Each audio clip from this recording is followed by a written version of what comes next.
Okay, good morning. I want to begin by acknowledging that we're meeting again on the land of the Gadigal people of the Eora Nation and extend respect to elders past and present who are custodians of this land. It's my pleasure and honour to introduce our final plenary speaker for ICME 15. Professor Jason Sharples is a mathematical scientist at the University of New South Wales, and he's an internationally recognised expert in dynamic bushfire behaviour and extreme bushfire development. He's involved in Australian and international research projects that focus on various aspects of extreme and dynamic bushfire propagation, the development of large conflagrations and bushfire risk management. His expertise is particularly relevant because of the large gap between the predictions of current mathematical models of fire behaviour and actual fire behaviour, and because of the increasing prevalence of extreme wildfires due to climate change. He's director of the University of New South Wales Bushfire Research Group, which aims to improve understanding of the fundamental processes that drive extreme bushfire development and their relation to firefighter and community safety. He's a key contributor to the international dialogue around wildfire modelling and risk management, and his research has been adopted in national firefighter training materials and into the operational procedures of bushfire management agencies. So without further ado, I'll welcome Jason to the stage, and I assure you we're in for a treat.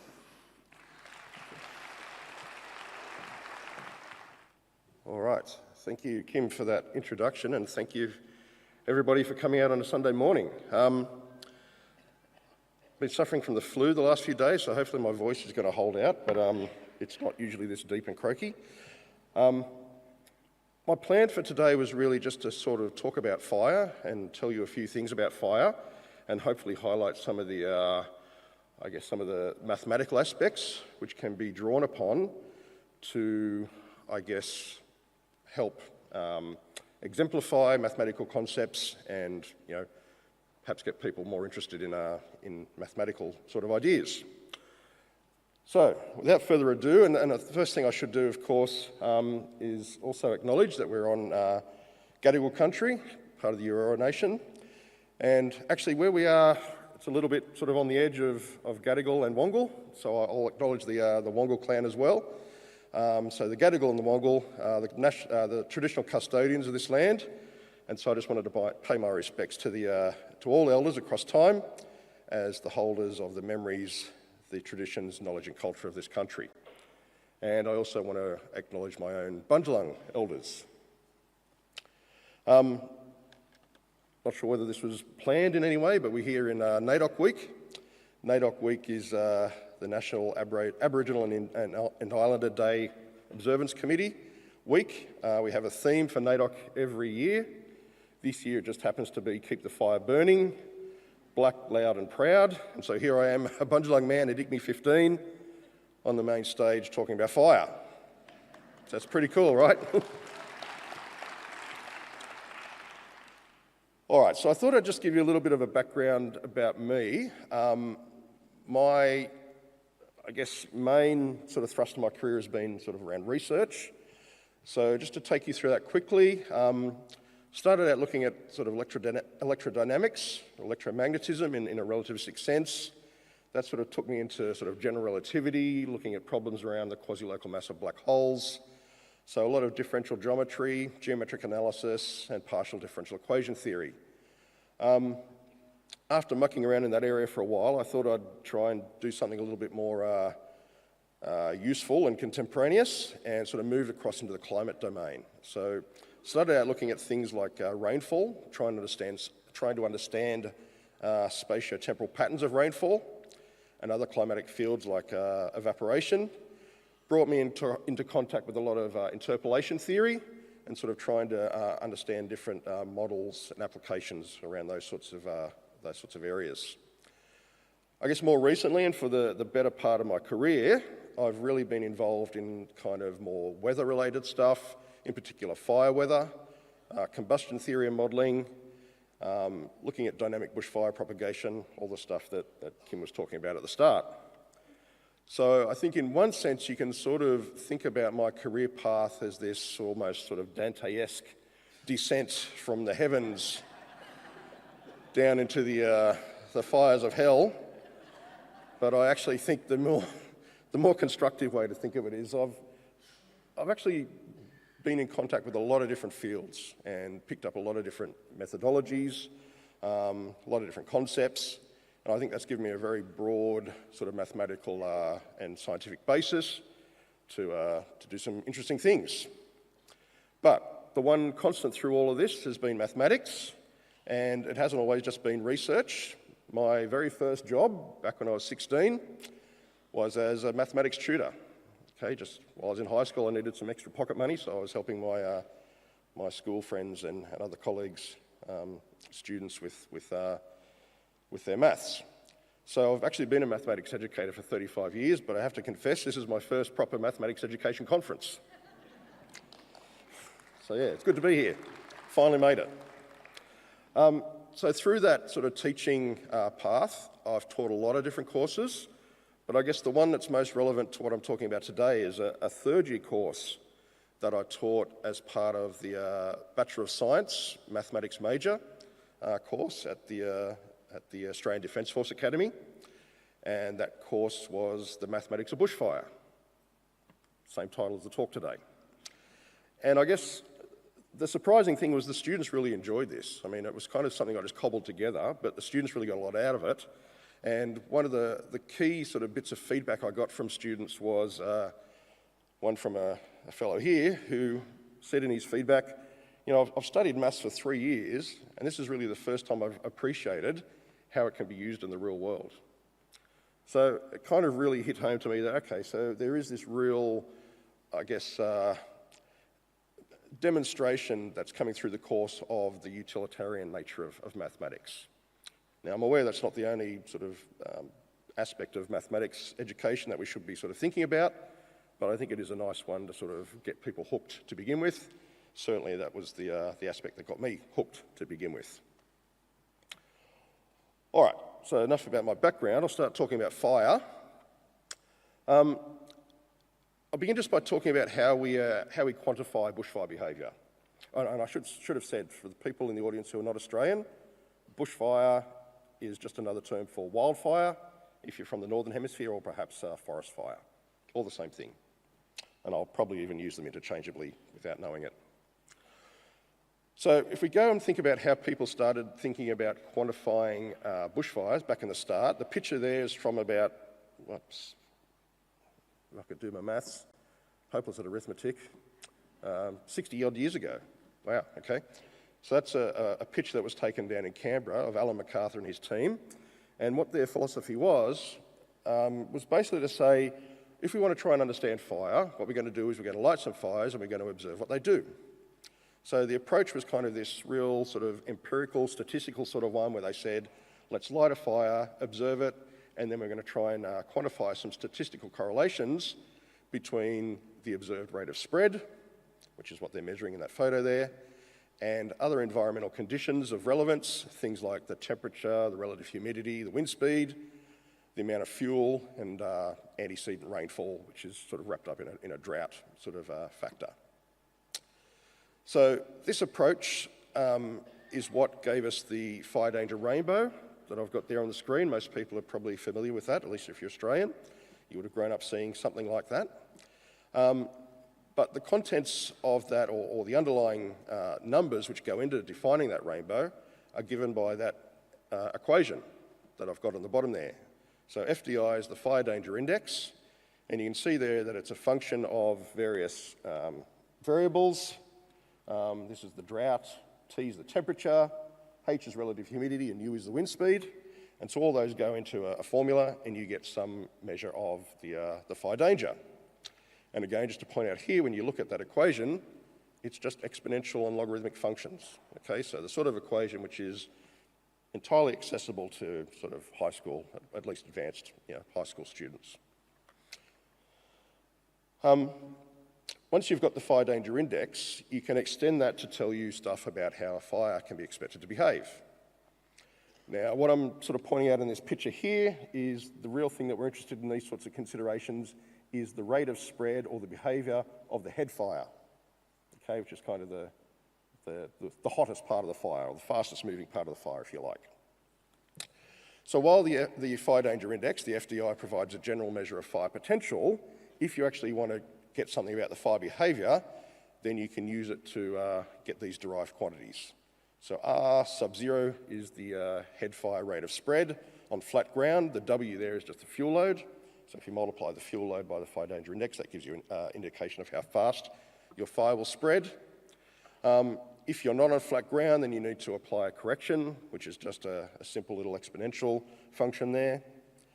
And then the last equation I've got here is just one which says, well, if you know what the rate of spread is and you know what the fuel load is, the big H there is just the heat of combustion as a constant, and that will give you the fire line intensity, which is a number which sort of is going to tell you about how hard or how difficult you expect the fire to be to extinguish or suppress.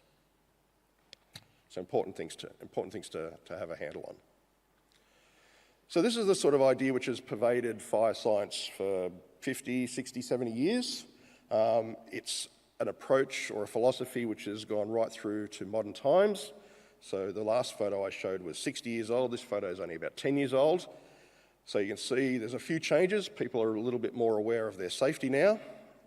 But it's the same idea, right? You light a fire, you observe it, and then you try and make some sort of statistical correlation between what the fire's doing and what your environmental conditions are telling you. We now have a new fire danger rating system. It's only a 4-colour rainbow instead of a 6-colour rainbow, but it's the same sort of idea. The equations that underpin it are a little bit more complex. Okay, here's the model that we use for when we've got grass fuels, and you can see it's a nice conditionally defined function. Okay, again, the sort of thing that might be a good example to expose students to when you're sort of trying to get them to understand how conditionally defined functions are used. Okay, 2 different functions depending on how strong your wind is, essentially here. There's various bits and pieces which feed into that, a moisture component, grass curing component, and then the moisture component has this fuel moisture function which goes into it. So again, here a nice example of how function composition applies in the real world. All right, so I want to just focus on the effect of slope for a minute. The steepness of a hill or the steepness of a slope is described by the slope angle. And in this picture, we've got 2 slope angles. Slope angle of 0 or flat ground on the left there. And on the right, we've got a hill with a slope angle of 10 degrees. Now, I say to students, for a person, if you try and walk up the stairs or walk up a hill, it's harder. For a fire, it's opposite. Fire spreads faster up a hill. And in fact, if you want to quantify it, for every 10 degrees or 10 additional degrees of steepness, a fire will approximately double its rate of spread. And so just some examples there to sort of see, illustrate what I'm talking about. If a fire wants to spread at 5.3 kilometres on flat ground, then it's going to be double that on a 10-degree slope, double that again on a 20-degree slope, and then double that again on a 30-degree slope. And as I had up before, you can quantify that with a nice little equation. If it doubles for every 10 degrees of extra steepness, then you can just say, well, you just multiply your flat ground rate of spread by this 2 to the power of 0.1 times theta. Now again, just a nice little exponential function. The sort of things that are, year 9, year 10, my son's in year 10 at the moment, they did exponentiation recently. So a nice little example that they could have played with. And in fact, those last few slides that I just showed you were all taken from a module that I developed with a project that Marsha Langton was working on, aimed at sort of developing Indigenous curricula or Indigenous content for the Australian curricula. So this was a year 9 module that we made. And just an example there of the sort of questions that you can ask once you've sort of taken them through this sort of thing. From problem set 2, apparently, question 5. Suppose that you can run at a top speed of 15 kilometres per hour on flat ground. If a fire is spreading at 70 kilometres per hour up an 18-degree slope, will you be able to outrun the fire when it starts burning on flat ground? Okay, so they can use that exponential equation, sort of unpack what that means, and then see if they're going to be able to outrun a fire. All right, so what I've been talking about so far is really the rate of spread or the behaviour of one part of the fire, okay? The fastest moving part of the fire, which will usually be moving with the wind direction. What about if we want to think about the other parts of the fire? So this is where a nice little bit of geometry starts to come in. So if you think about the spatial propagation of the fire, the one thing we need to start thinking about to begin with is what sort of shape a fire will make. So I've got a little bit of audience participation here. Question for you all.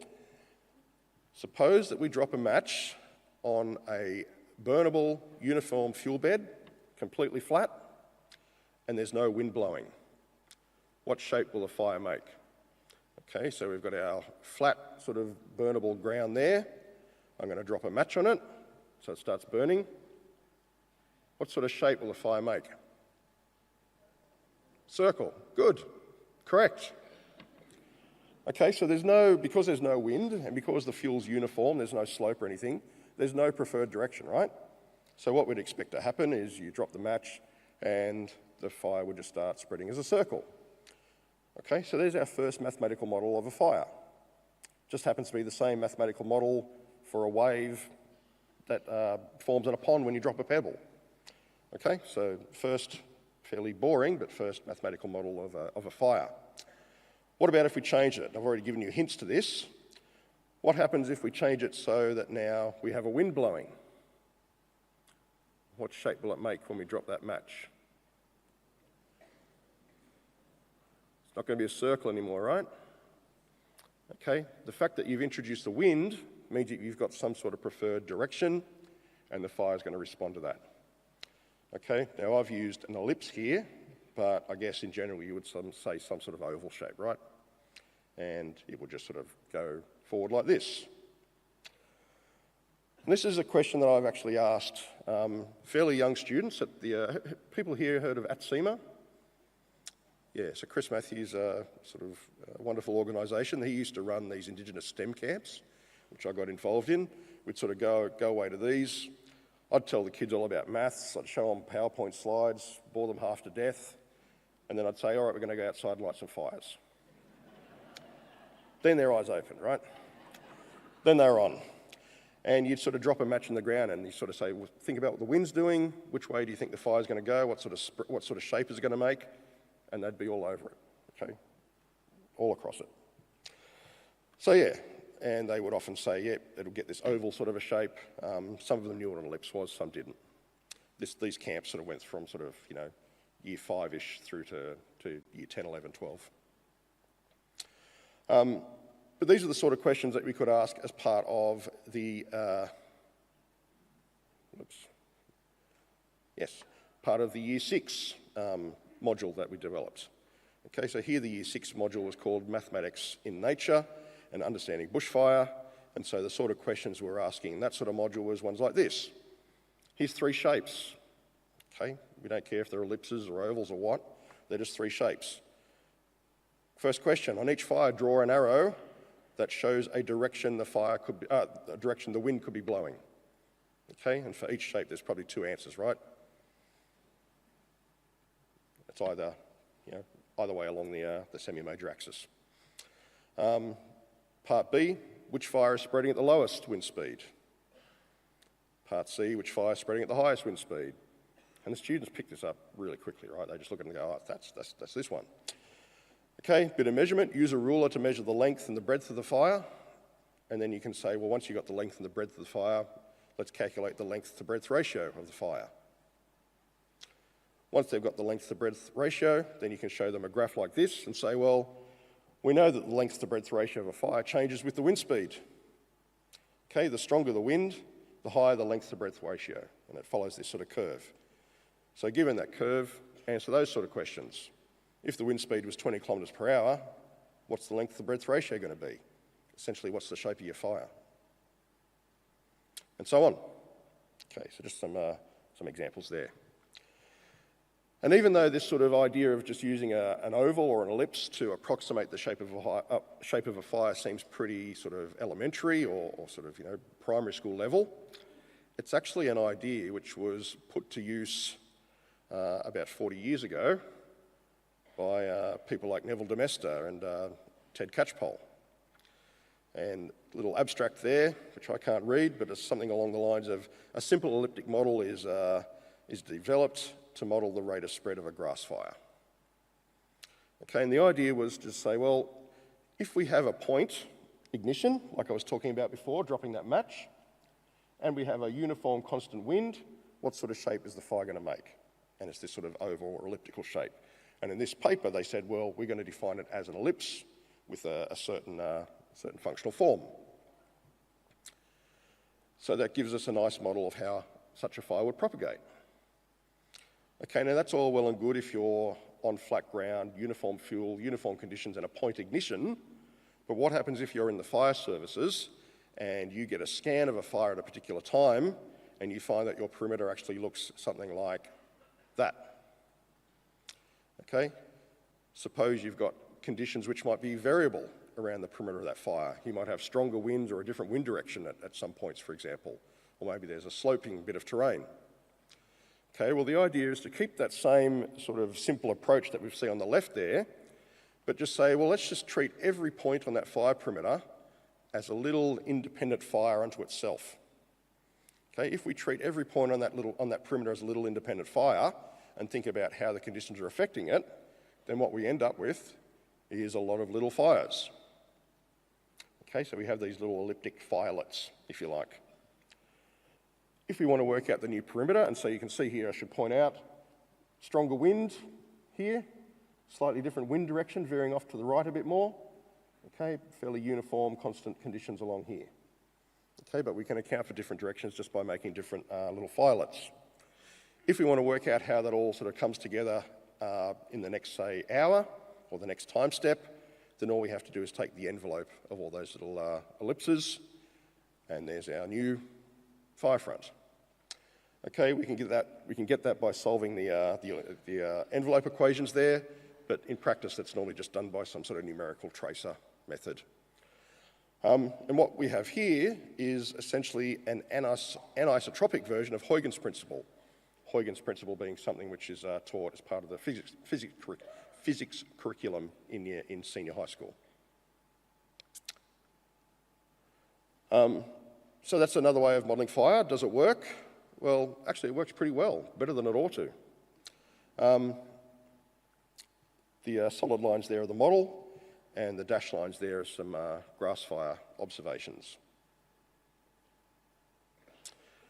And remarkably, this sort of idea has persisted right through to operational systems that are still in use today.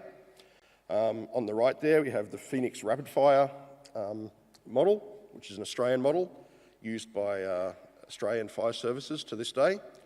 And you can see the one on the right is the Farsight model, which is a US model, but it's employed in places like Europe and so on. And you can see there the geometry and the ellipses all sort of laid bare for you. Okay, so that's all well and good, but as a mathematical modeler, the first thing that we do when we have a new model is we try and break it. Okay, so let's just consider a really simple scenario. Suppose we have a fire line, it's completely straight, it's aligned perpendicular to our prevailing winds, which are the blue arrows there, uniform and constant. And let's just use this sort of idea of using our ellipses to sort of see how this sort of shape of fire will evolve. Okay, so we can form our little ellipses, take the envelope of that, and we get another straight line. We can apply the same idea again, get another straight line. And we can do that as many times as we want, and we will always, forever, get a straight line. Now that's fine, except nature completely disagrees with us. When we light a straight line fire and push it with some wind, it immediately curves. It immediately forms this sort of more parabolic shaped front. So if we think about a fire as being a closed plane curve, being influenced by some sort of flow, then one of the properties of that flow is that it immediately introduces some curvature into a straight line fire. Okay, now that's actually a fairly interesting problem, even for people involved in the highest level of mathematics today, working on things like the Poincare conjecture, for goodness sake. Okay, so how do we account for this immediate curve that evolves when we hit this straight line fire with a wind?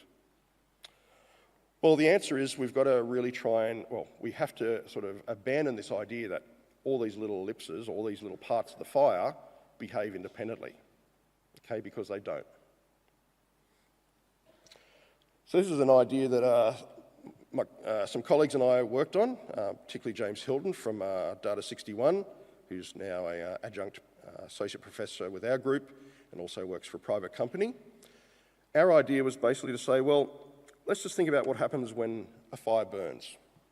Okay, we have hot air, air is made hot by the fire, hot air wants to go up, okay, because it's less buoyant. If that hot air goes up, then we have to suck air in from the sides to replace it. So if we just think of that process in purely two dimensions, we're not worried about the bit going up, we're just looking at what's happening on the plane, and so we can see this wind being induced by that little fire, which is sucking air in everywhere. So we have this sort of fire-induced wind. Okay, people have sort of heard the phrase, fires create their own weather. Well, that's the first sort of level of that happening. So that's what's going on in this picture here. We have our flaming region causing the air to go up, and we've got our U and our V, which is our sort of horizontal components of the air being drawn in. We can think about this happening at every part of the fire perimeter, and we can sort of model that. How do we model it? Well, this is where the maths gets a little bit more sophisticated. We have something here called the level set model. Interesting little side story. The level set model is the model which was used to animate the nuclear bombs in Terminator 2. Okay, so there's all sorts of applications for this model in itself. So don't worry about that too much. We need to prescribe a normal speed, but the important bit is to model what's going on here. We're just going to use something from, I guess, second year multivariable calculus. We are going to define that pyrogenic wind, okay, the wind caused by the fire, the pyrogenic wind just obtained as a potential function. Okay, let's just say that wind is just the potential of some function psi. Then potential theory tells us that if we want to work out what psi is, then we need to solve a Poisson equation. Okay, so perhaps this is sort of creeping up into third year multivariable and calculus and PDE theory. Okay, you don't need to worry about that. We've done the coding to solve the equations. The important thing is that it gives us the desired effect. So here we have from a lab, a straight line fire that's been lit, just here, a wind pushing up the page there, and you can sort of see how the fire is evolving through time. Again, you get this immediate rounding of the fire front, and the white curve there is our pyrogenic potential model, picking up pretty well what the fire does. That's in the lab. We can also extend that to the field, and here's some sort of larger 10 metre or 30 metre scale experiments.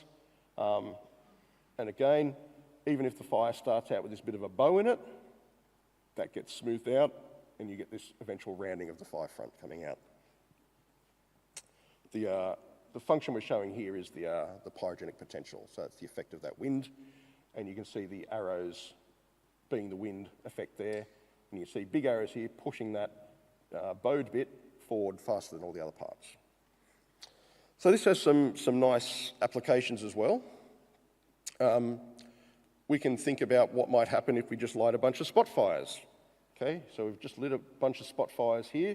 Again, we've got uniform fuel, flat ground, no wind.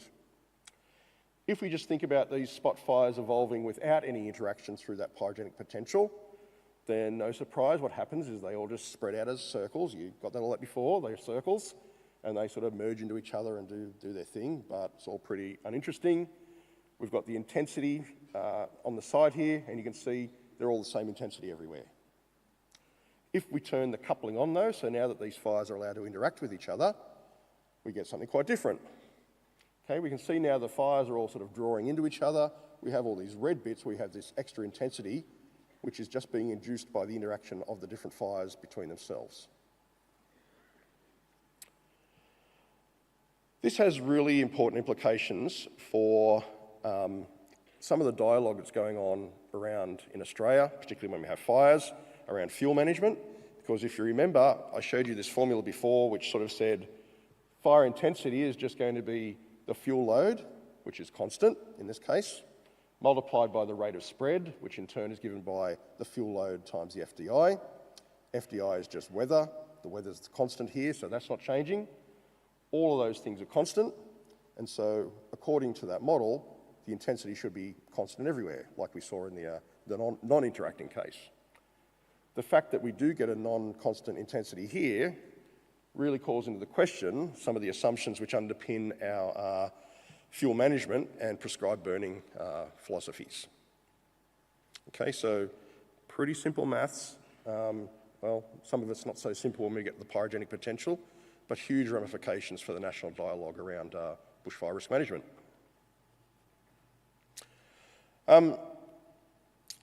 One thing I sort of glossed over when I showed you the pyrogenic potential model before was when I wrote down this equation here, I made an assumption, and the assumption I made was that the pyrogenic wind is rotation-free. Okay, it's non-solenoidal. Is that a good assumption? Probably not. Can we relax that assumption? Well, we can just by introducing another potential, okay, a vector potential. And again, this is probably getting into your sort of more advanced, third-year level calculus type courses where you're thinking about things like near-field approximation via the Helmholtz decomposition. But you probably could already show people this in maybe second-year multivariable calculus. We've picked up an extra potential term, so we need an extra Poisson equation to solve for it. That's easy enough. Here we just have some sources of vorticity, and so then we can think about, well, if we've got a rotational field, then we can still have a fire evolving under it. It's actually really important that we allow this, or that we accommodate this possibility, because in the real world, vorticity, or these rotational sort of flows, pop up all over the place. Okay, you can see here on the left, we have this sort of ambient vorticity that forms just by the wind sort of shearing over the land, sort of gets this natural sort of turnover. Okay, once a fire gets into that, it tends to tilt it, stretch it, and you end up with vertical vorticity. Vertical vorticity is what gives you fire whirls. Okay, very dangerous. You also get vorticity when wind flows over steep hills. Okay, sort of flows over the ridge and then curves back on itself. When a fire interacts with that sort of flow, you get these sorts of interactions going on. And it's not just in my cartoons and in the lab. These things happen in real life. On the left there, we've got up the top, we've got a laboratory experiment. Underneath it, we've got our coupled fire atmosphere simulation of the same thing. And on the right, we've got a real version of that. So this is a phenomenon we discovered called vorticity-driven lateral spread. Okay, and what actually happens here is the fire spreads perpendicular to the wind. Okay, not something fire is normally expected to do. But it's pretty dangerous form of fire behaviour. All right, another little bit of geometry I just wanted to talk about related to fire comes into the effect that a fire has on the plume, on its own plume. So I'll just flash these sort of pictures up here. And what we've got here, these again are just numerical or computational models of not so much a fire, but a hot piece of ground. Okay, now in this example here, our hot piece of ground is a circle with a 1 kilometre radius. In the middle, we've taken our circle and we've kind of squashed it into more of a rectangle. Okay, and over on the right, we've smeared that out even further. Okay, but in doing that smearing, we've kept the area of our shape constant, we've kept the fire intensity constant, and so the total amount of fire power for each of those fires is exactly the same in all those cases. And so you can see here, despite having the same fire power or the same total energy being released, this plume goes way up above the tropopause here, so this is up into the stratosphere. This would produce a thunderstorm in this case. Here we're just touching the tropopause. Here we're not getting anywhere near the tropopause. Okay, so this sort of idea has ramifications for when we're trying to understand whether a fire is going to develop into what we call a pyrocumulonimbus or a fire thunderstorm.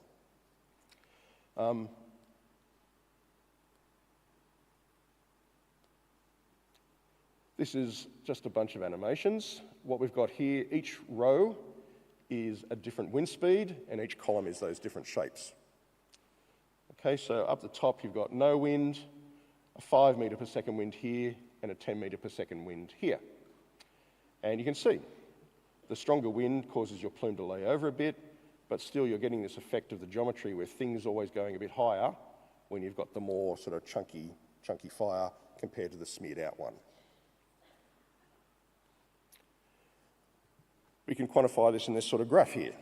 Okay, so what I'm plotting here is the maximum plume height achieved by the fire on the vertical axis, and on the horizontal axis I've got the log of the isoperimetric ratio. Okay, the isoperimetric ratio, or the IPR, is just the length of our, or the perimeter of our shape squared divided by its area. Okay, so for a given shape, well, the shape with the smallest isoperimetric ratio will be a circle, and then as you start to smear that circle out, you get a bigger and bigger isoperimetric ratio.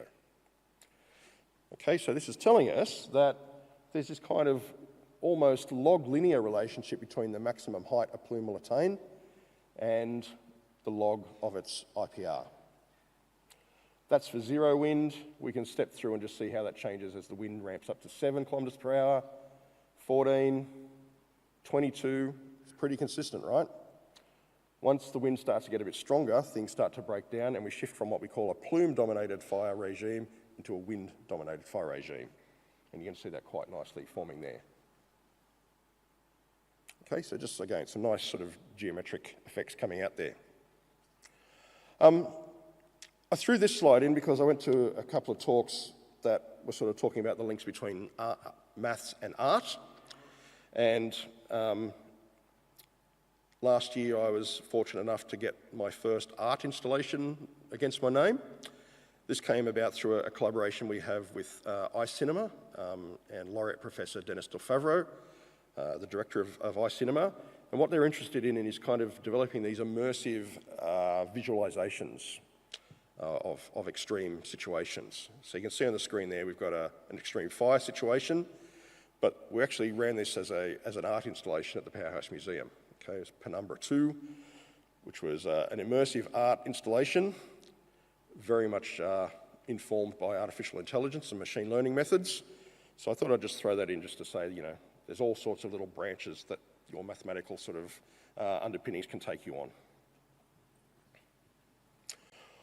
All right, so last thing I wanted to do was just come back and, again, acknowledge it being NAIDOC week this week, and just talk about how fire can also be used as a platform for weaving in Indigenous perspectives into sort of mathematics curricula. So I just want to talk about Indigenous perspectives on fire knowledge. Okay, so in the West, we have this concept of fire regime. Okay, it's a Western science perspective. So just to give you a little bit of an idea of what we mean by that, a fire regime is basically the term given to sort of the overall, the general pattern that you expect fires to sort of occur in for a particular part of the of a particular ecosystem or part of the country. Okay, over a given amount of time. They're usually classified through a combination of fuel, fire interval, weather, sort of climatology, vegetation type and season. Individual fires can vary greatly across a season, but their specific effects and the risks caused by them will generally align with the particular fire regime of that area. All right, so just with that out of the way, I think it's not really any sort of surprise to anyone here if I said that First Nations people, prior to European arrival and after, used fire for a variety of reasons. Most people think it was just for farming, fire stick farming. It actually went much deeper than that. It was used for hunting, but it was also used for regenerating different plants, harvesting tools, for working tools, other aspects of land management, and also in religious and cultural rites. And in many instances, all those 5 things went together in combination, okay, as part of a broader sort of ritual or ceremony. Fire weather and fire survival, fire sort of practice, wasn't really taught explicitly, but was really conveyed as a specific law which told people how to live in country. It really required participation and a very intimate connection with country. Okay, it wasn't something you sort of went along and did a course for. This was something you grew up with as part of your existence. Fire management was intrinsic. It involved the whole community. It involved different skin or kinship ties, which associated you at birth with different plants and animals, your totem, which you had then responsibility for the rest of your life. And so you became very specialised in that particular plant or animal. So there was sort of an element of specialisation that's being encouraged there, but the way that fire management was applied was more holistic and basically brought all these different aspects together in a holistic way, which really served to promote social cohesion. So I just wanted to give you an example of how this sort of went in a particular part of the country, down near where I work, just below Ngunnawal country, but it's the Narragansett people. I can zoom in on that map there to show you Narragansett, fairly large chunk there, just inland from the coast, and that includes a lot of the high country sort of New South Wales. So the Narragansett would sort of have these sort of seasonal movements from the high country down to the escarpments, you know, following the seasons, and part of that movement, certain ceremonies were involved, and those ceremonies involved fire. Now, the time for applying fire to country was actually told to the people by country itself. Okay, one of the telltales was the wattles. Okay, so one of the big indicators was when the wattles fell. That was our first indicator that was almost time to burn. Now, this was almost exclusively women's business, looking after the wattles. The exact day for burning, however, would be indicated by the nearby mountain, which was the god, if you like, that presided over the country, known as the Rainmaker.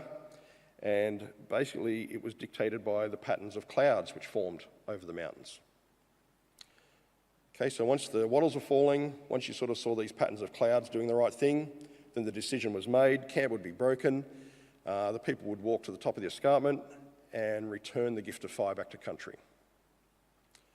So if you think about it there, in one sense, it looks like all they did was throw a stick into the bush and walk away, but the thing to really appreciate is the role that all these different skin groups and the different sort of ceremonies involved in that process sort of gave a precision to it, which would have been hard to achieve otherwise.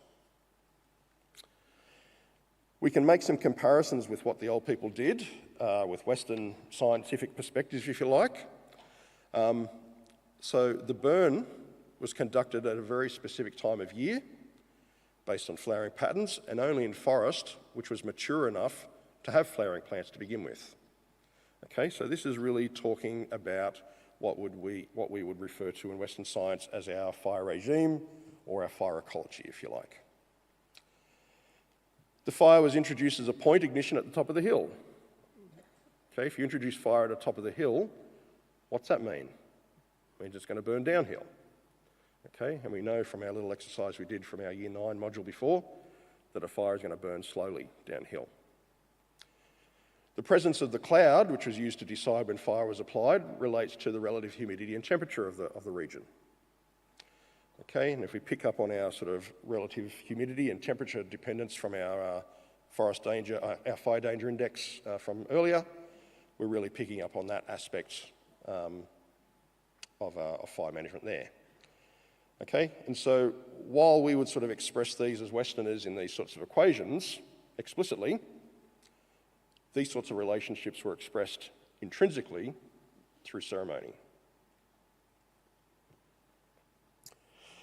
So just to give a little bit more comparison, the conditions that were chosen to conduct the burn would have basically resulted in a low-intensity fire, burning slowly downhill, just picking out the patches which are dry enough to burn on a sort of cool, humid morning. You'd burn a relatively small area of vegetation, and basically the fire would have self-extinguished eventually. If you had have done it at a different time of year under different conditions, then you would have likely made the campsite unsuitable the following year, which wouldn't have done any good for anyone, okay? This was to ensure survival. Another thing to point out when you look at sort of cultural burning that's being sort of done to this day is that it's a clear indication that Indigenous fire management really does know about our sort of pyrogenic potential ideas.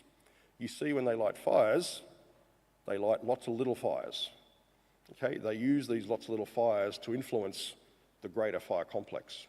Okay, they know how to sort of use these little fires to steer these fires in certain directions and keep them under control. Okay, and in my dwindling time, what I wanted to just do was just contrast what I've talked about before, colonisation, and what's happened since. So, since colonisation, what we've seen is, of course, a gradual breakup of traditional movements through country by Indigenous peoples and a disconnection from their culture and sites. European settlers gradually moved in. They were kind of looking at what the Aboriginal people were doing, and they kind of generated almost like a folklore around what they were doing. Okay, they thought they were sort of husbanding the land in the way that the Aborigines did, but really they were doing things very differently and for very different reasons. A lot of their burning was trying to promote green pick, okay, because a lot of these settlers are graziers, so they wanted nice green grass for their cows to eat, and they knew that if they burnt regularly, you'd get these green shoots coming through. So while they were kind of the view that they were doing what the Aborigines were doing, they weren't. And you can see how this plays out. You can tell that they weren't because when you look at statistics like this, and this is the fire frequency pre and post 1860 up in the Brindabellas, which is just to the west of Canberra, you can see prior to colonisation, we have fire intervals of sort of 6, 7 and even 33 years at some locations, and then post-colonisation, all those fire intervals have decreased. Okay, so we're getting more frequent fires burning in the mountains now. I really like this painting. If you just sort of look at it to begin with, you sort of think it depicts some sort of European, Napoleonic era battle scene. But if you look more closely, you've got this fellow down the front here, little kangaroo. Okay, so this is quintessentially Australian. This is the 1851 Black Thursday fires. And so what we have here, which just essentially looks like some sort of battle going on, is actually a fire. Bad fires in 1851. Another of my favourite pictures is this one from the War Memorial, aimed at recruiting people for World War I. And you can see the shift in thinking that's happened. Okay, we're really now thinking of fire as the enemy, fire as a foe. And again, to contrast that with what happened pre-colonisation, fire was gifted to country. So we've gone from gifting fire to country as part of our ceremony to thinking of fire as an enemy which needs to be fought. And I'm sort of sorry to sort of thrust these sort of horrible images upon you, but this is the reality we've got ourselves into. This picture here is of a pyrocumulonimbus fire thunderstorm I mentioned before. So when this was taken in 2003, this is the Canberra fire. When this was taken in 2003, this was a fairly rare occurrence. Since then, however, they've become less rare. So this is the cumulative total. We keep track of these things through time. And you can sort of see something almost being sort of a switch being flicked. Switch being flicked here in about the early 2000s. 2003, we got a big spate of pyrocumulonimbus events. And then we're sort of getting these jumps up again. And here you can see the Black Summer. Okay, so just to wind up, a few closing thoughts. Hopefully I've kind of impressed upon you that fire is an elemental and engaging phenomenon. Okay, fire rests deeply in our psyche. Okay, it goes back to our days when we lived in caves, I suspect, and we all huddled around the fire. Something very elemental about it. But it's a phenomenon which is incredibly rich in mathematical ideas. It can be used to exemplify mathematical concepts and theory, all the way from primary school right through to sort of high-level tertiary applications. It provides a platform for us to weave in Indigenous content or Indigenous perspectives into curricula. When we looked at the Western versus Indigenous perspectives, they were kind of presented differently, implemented differently, but they ended up picking out the same sort of system attributes and concepts and principles. And again, on NAIDOC, I think it's good to point out that the deeper insights that are offered by Indigenous fire knowledge, probably one of the best chances we've got for getting ourselves out of the worsting fire problem that we're experiencing. So with that, I'll say thanks, or in Bundjalung we say Bugawan, and hopefully you got something out of that. Thank you.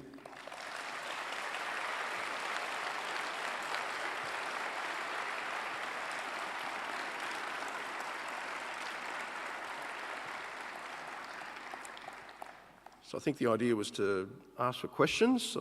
If you have a question, I've been told that you should raise your hand and someone with a microphone will find you.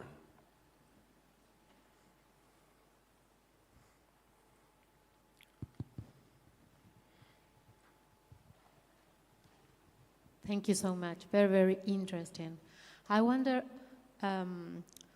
which was the role of technology when you began to modeling this phenomenon and which is now?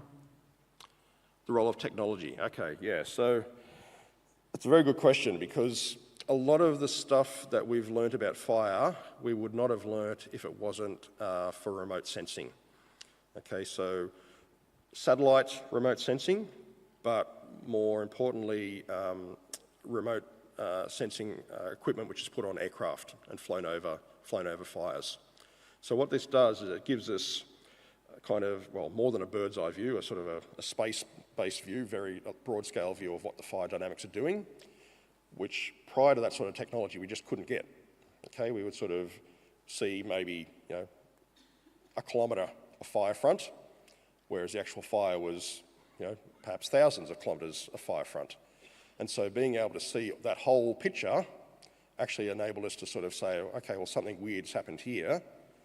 Let's focus in on that, and let's then try and tie that to what the terrain's doing, what the weather's doing, and those sorts of things. So that sort of technology has been huge. The other technology which has been really helpful has been the rise in high-performance computing. So a lot of those models that I was showing you with the plumes going up and everything, we can't run those without the help of the supercomputing facility in Canberra. So these models, even as they are, if you want to run, you know, 2 hours worth of simulation, you're talking a day's worth of simulation on the supercomputer. So you would not be able to have run these simulations 30 years ago.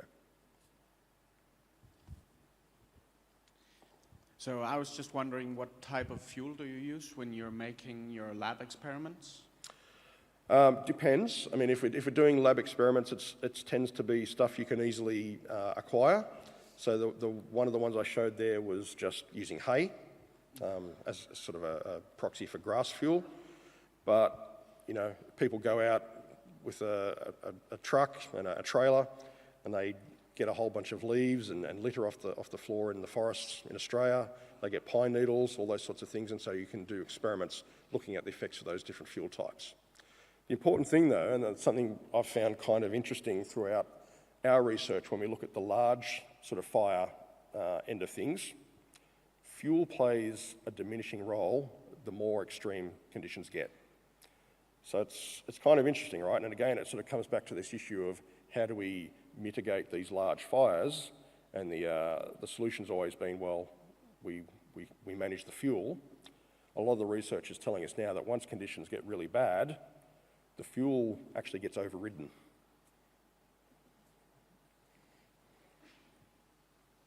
Hi, thank you for your talk and for sharing your expertise with us. Could you give us a sense of the number of people involved around the world doing research into fire science, from the theoretical side all the way to folks implementing models and doing measurements in the real world? Just the human scale of Yeah, of okay. what's Well, going on. that's a good question, and I can probably only provide very rough numbers. The fire science community, I would say, is basically broken into two different groups. There's sort of the fire science, hard fire science or fire modelling people, and then there's the fire ecology people. Now, if I go to a fire ecology conference, I don't know anybody there. If I go to a fire modelling conference, I know everybody there. So there's almost these two disjoint communities there. Fire ecology is much bigger. You'll get sort of 1,000 people at their conferences, where you'll only get 100 people at a fire modelers conference. So there's probably, I guess, 5, 6, 7, less than 10 major groups around the world involved in fire modelling. A lot of them wouldn't use as mathematically sophisticated models as we use. We're probably kind of unique in that respect in our group, and we have a core group of about 15 or 20 people working on the sort of, more sophisticated mathematical and statistical computational modelling.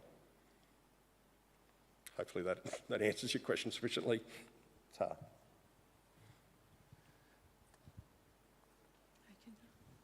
Thank you for your presentation. I was wondering if knowing whether when we know how the fire works, we could know how to turn it off. Yeah, that's the ultimate game, right? It's not as simple as turning the fire off. Certainly there are stages of a fire's development where it can be turned off, and I think a lot of the research we're doing is really trying to understand how fires transition through those stages, so that we can better appreciate when we might take really quick intervention on a particular fire to stop it before it grows really big. However, I would say for the really big fires, like those pyrocumulonimbus storms that I showed, you basically put those out 5 years before they start. Okay, so it's through management. And a lot of the work we're doing is really around trying to understand how the escalation of those fires is driven by different environmental factors, and then through that knowledge, knowing how we might sort of address or manage those environmental factors to stop these fires happening 5 years later. Yeah. Hi, I'm a voluntary firefighter, so this has been a very exciting talk for me. Thank you very much. Thank you. Now, in Western Europe, I guess we don't have so much bushfire, but much more forest fire.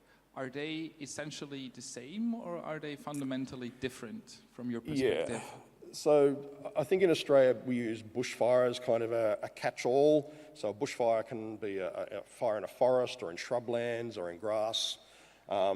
Whereas I think in Europe you're a little bit more specific about fires in shrublands or forest and so on.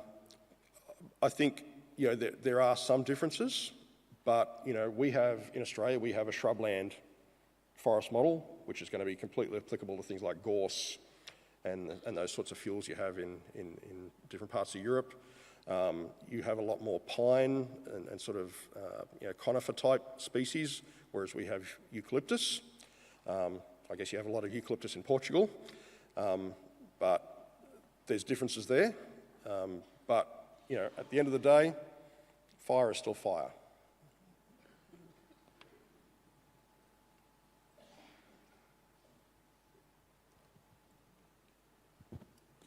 I'm off the hook.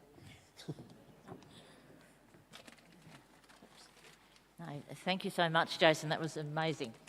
So, Thank you. I think we have to stand and get a photo. Oh, okay.